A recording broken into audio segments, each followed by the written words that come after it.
Hi, it's Lisette Perez Carrillo with EPC Cigar Company and with EP Carrillo. So I'm here with my grandmother, and we get a lot of emails and requests about our band for our Historia line. And a lot of people might not know this, but this is my grandmother in the tobacco fields in Cuba, who is now here in real life, 96 years old, and then this is me on the other side.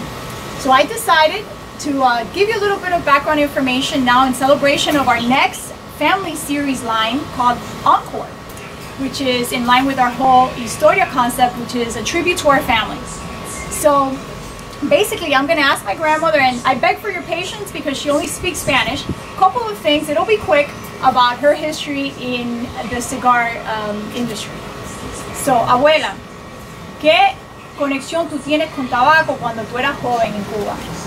Tenía una finca de tabaco y tenía 7 hermanos varones y todos trabajaban en la tierra, sembrando el tabaco.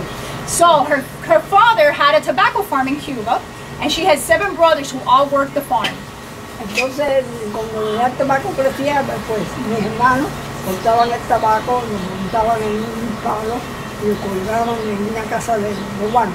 So once the cigar grew, her brothers were in charge of cutting it and then hanging it for curing. Entonces cuando el tabaco secaba en la casa de guanes, pues venían los compradores. So once the cigar would dry in what's called the Casa de Guanes, the buyers would come in and buy that cigar. The tobacco, I'm sorry. Okay? Compraban el tabaco y entonces pues se lo llevaban. And they would take it. ¿Y qué hacías tú y tus hermanas? I'm asking her what would her and her sisters do. Nosotros ayudábamos a recoger la hoja del tabaco de las mapas. La sacábamos y la poníamos y luego la ponía en caja. So basically, her and her sisters would help picking up the leaves of the tobacco and boxing them. So this is the best part of the story, okay? So everybody knows my grandfather has been in the cigar industry most of his life. And he also was in politics in Cuba. He had to flee Cuba due to the politics, obviously not due to the tobacco, because that was his passion. So, ¿cómo tú conociste a mi abuelo en conexión con el tabaco? So I'm asking her, how did she meet my grandfather in connection with tobacco? Yo venía de la finca de mi papá, donde estaba el tabaco, yo venía para La Habana. Cuando yo venía para La Habana, tu papá venía, tu abuelo venía en un carro con su chofer. So while she was going to Havana because she had a tobacco related job there, my grandfather was on his way to actually purchase the cigar, the tobacco that was cured in some of these farms. Not her farm per se, but one of the farms in the same area. So, ¿cómo se conocieron entonces? Entonces pues él me preguntó dónde yo vivía, yo le dije que vivía en La Habana con una tía mía, pero yo no le di la dirección.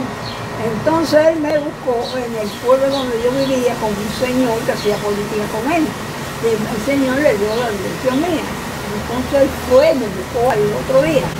Entonces vino a visitarme a mi tía. Y le dijo que él trabajaba en tabaco, pintaba tabaco.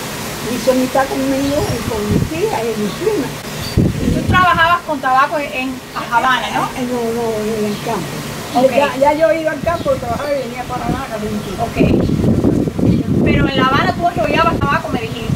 No, el tabaco lo arrollaba en la finca de mi papá. Okay, está bien. Okay. La finca de mi papá, okay. Donde yo hacía tabaco. So they would actually roll some of the cigars in her grandfather's farm. I actually thought that maybe some of the cigar rolling took place in Havana, but she just corrected me.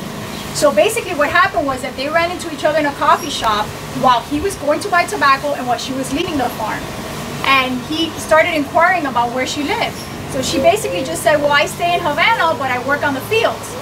And didn't give him any more information. So he went to the fields to try to figure out where does this beautiful woman live.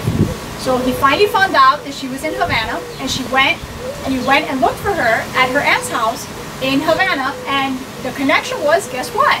He was a buyer, and she was part owner of a farm that grows tobacco. So as you can see, tobacco goes way far in our family, and that's why we have honored our family with having her picture on this side. And this, as you may see by the look of it, is the E3, which got the #2 cigar of 2014, and we're very proud of. So please keep an eye out for the encore. It's a great story to be told on that too. Coming soon from my dad, Ernie Carrillo. He'll be telling you what's behind the encore.